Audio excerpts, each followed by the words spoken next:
Price action and market structure are basically the language of the markets. This is how the market is talking to you, communicating with you, telling you, showing you what I am doing right now and you should follow me. This is how the markets are telling you or showing you that this is the direction I'm headed in. I'm in an uptrend, I'm in a downtrend. So this is how the markets are talking to you. Listen to them. What is going on, guys? Welcome back to another YouTube video. And before we start today's video, don't I look fresh? Don't I look fresh to you guys? Come on, man. So I fixed my sleep after almost 5 months or something, right? And yesterday when I woke up as a new person. It's crazy what a good amount of sleep will do to a person. Trust me. I woke up as a whole new person. I woke up and I told myself, you know what? Today I'm going to get stuff done.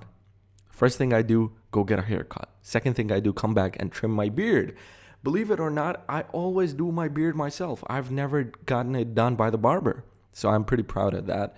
I think I do a really good job. Don't you guys think so? Anyways, so before we start today's video, I would like to put this disclaimer out there that I'm not a financial nor an investment advisor. Anything you see on this channel is for educational purposes only. Whatever you decide to do with that information is entirely up to you. I'm in no way held accountable for your actions. Okay, I have no license. I have no authority to tell you what to do with your money. Okay. Now, today I want to talk about something that is very important, and I have recently become better. I've recently gotten better at trading using this method myself. Okay. It is, of course, as you can tell by the title, the combination of price action and market structure. Now, before we start with how to trade using price action and market structure, I would like to tell you guys what price action and market structure basically is. So market structure is made up of price action. And what is price action? Price action is these candles, basically. All these candles that you see, this is price action. And market structure is all of this. The combination of all these candles, buy candles, sell candles, these wicks, supports and resistance, all of that is market structure. And they coexist. They both exist at the same time. I mean, price action exists, you know, if you take market structure out or not. But if you take price action out, if you take all these candles out, there is no market structure. Okay. So how do I trade using price action and market structure? This is basically what I'm looking at. As soon as I open up a chart, I see what market structure is recently broken. That tells me where the market is headed. I feel like most people struggle with knowing where the market is headed, whether it's an uptrend or a downtrend. Sometimes it gets a bit tricky and sometimes we end up losing. That's fine. But the main thing is, the most important thing is that you understand what market structure is and how and where the market is headed to. Okay, so this is one of the first trades that I sent out into the group. I was looking at GBP NZD, okay, and I saw that the market was continuously headed upwards. It was breaking the most recent resistances all the time. It was breaking the most recent market structure, which was the resistance. It was breaking the most previous resistance, and it was continuously doing that. So that gives me a pretty good indication that the market wants to continue higher for a short bit. Okay, that doesn't matter. It doesn't matter how many pips I catch. It is how much can I take out of that market move? How can I take that little amount out of the market for myself? Okay, so what I saw here was basically market grabbing all these previous lows, okay, and then shooting up. Now, when it did that, okay, so this is the area I was looking at in the picture, okay, right here. This is the candle that I'm looking at. So what you can see over here, I have a pretty, if I zoom out like this, I have a pretty significant high over here. Why is it significant? Because there's no market structure that comes even close to that. The market never came up to that area and reversed. No, it's pretty significant. It's never been retested again. So in order for the market to break that with this tells me that the market has a very strong bullish momentum. Okay, so what confirms that? This move right here. Market comes down, grabs these equal lows, visits this last swing low, and then continues higher. Breaks the most recent market structures. All of that.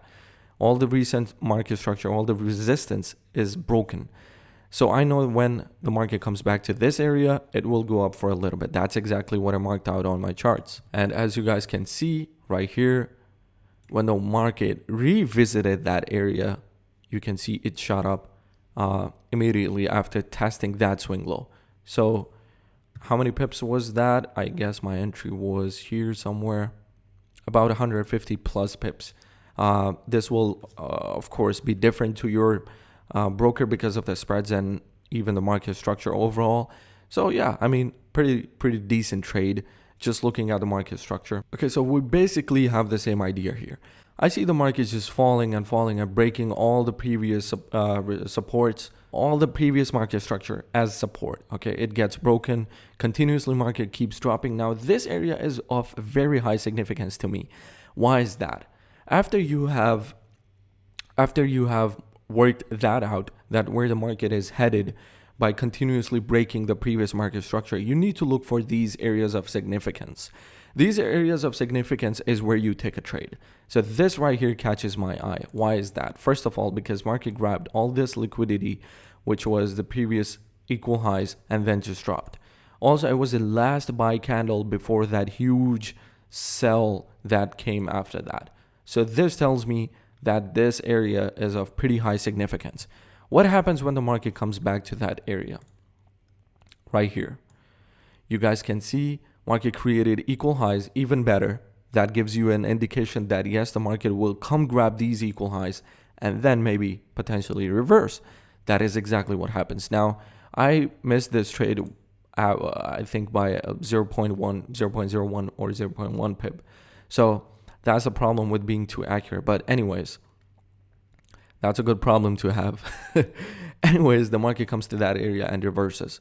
This is nothing. This is just market structure. I'm looking at what the market is doing, and then I mark my areas of significance potentially for a reversal in the future. That's exactly what happens. Market comes back to that area and reverses.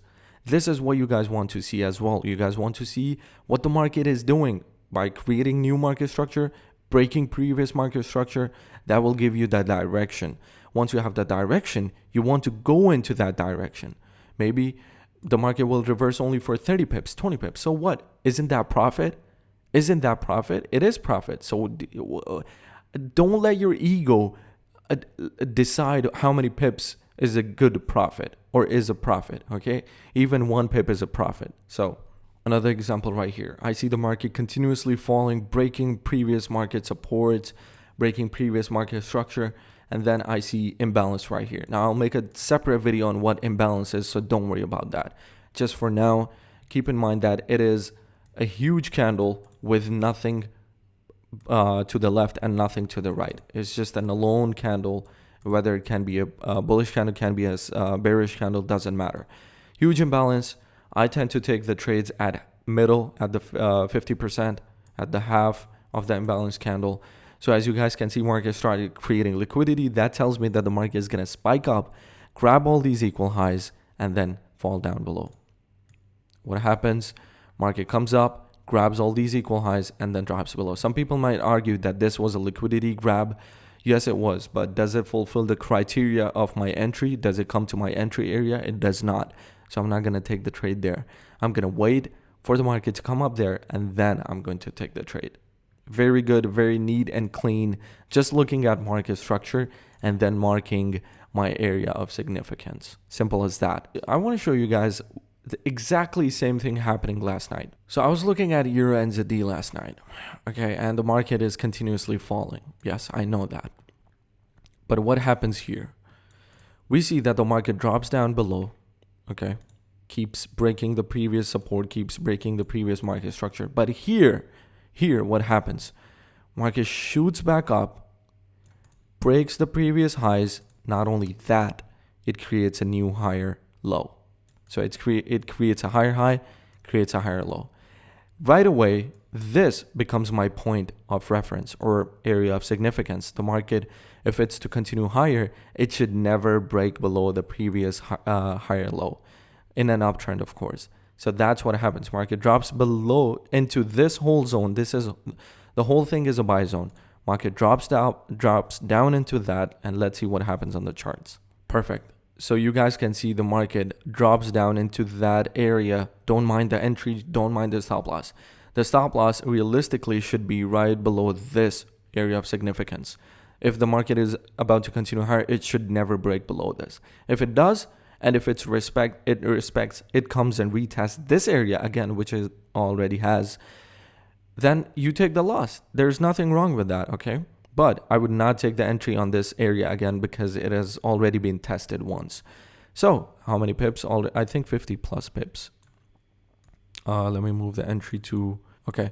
So I think we were about 50 plus, yeah, almost 60 plus pips in profit. So the same idea, guys. I see, yes, the market is falling. Yes, I see that. But what if the trend is about to change here? What if the market is, started creating higher highs, higher lows? Let me show you guys this on another chart. Let's go to GBP USD. And I want to show you guys this by looking at the market in a retail way. Okay, so I feel like this is a very good retail channel, right? This is how a retail trader would draw their channel. Very beautiful uptrend. Now, whenever the market creates an uptrend or a downtrend, it creates what? Higher highs and higher lows. And let me show that to you guys. Okay, so what I've done here is create all the touches on the channel. The retail trader would trade these touches, right? But what is actually happening behind that? Every time the market creates a higher high, higher low, higher high, the market comes back into that previous higher low and then trades up from there. You guys can see that in front of you. We have a higher high, higher low, higher high, higher low. It never breaks below this. Higher high, higher low comes back into that previous low. Higher high, higher low, higher high, higher low comes back into this. Lower high, lower low. Right here is where it tests the previous higher lows. It's okay, you lose here. Then we have a higher high. Again, the break of market structure right here. Market structure right here creates a higher high, comes back into that previous higher low. Higher high, higher low, higher high, higher low, higher high, and then breaks again and then comes back into. So whenever the market is in an uptrend, it's always going to come back into that previous higher low. Now, also one more thing, guys, whenever the market fake breaks out of a channel, you guys can see every time the market revisits that area, it also falls down for a little bit. It gives you the trade on both sides. However, when you're in an uptrend, just follow the market, just trade to the upside. Don't take sells. That's the smart thing to do. But just for the sake of knowledge, you guys can see whenever the market revisits that fake breakout, it falls. Revisits, doesn't fall here, but revisits, falls down. So if you guys just follow the market structure, believe me, if you guys start marking up your charts, your higher highs, higher lows, higher highs, higher lows, trust me, it will become much easier for you guys to see where the market is headed. Follow the market. Just look where the market is taking you, okay? Just mark out your market structure, higher lows. Mark your higher highs, mark your lower lows, and then look for areas of significance. That will help you decide what trade you want to take. Do you want to follow the market? Do you want to take a trade in the opposite direction of the market? Doesn't matter. What matters is now you know where the market is headed. Now it's going to become much easier for you to take a trade or at least decide the direction of the market. Okay, so I hope you guys learned something from this video. I'll make more future videos on this concept and the concept of trading the swing highs and swing lows as I perfect myself or improve myself even further in this trading style. So I'll continue doing that. I hope you guys keep learning. I'll see you guys in the next video. If you have any questions, please drop it in the comments down below. I'll try to answer as many as possible. And yeah, peace.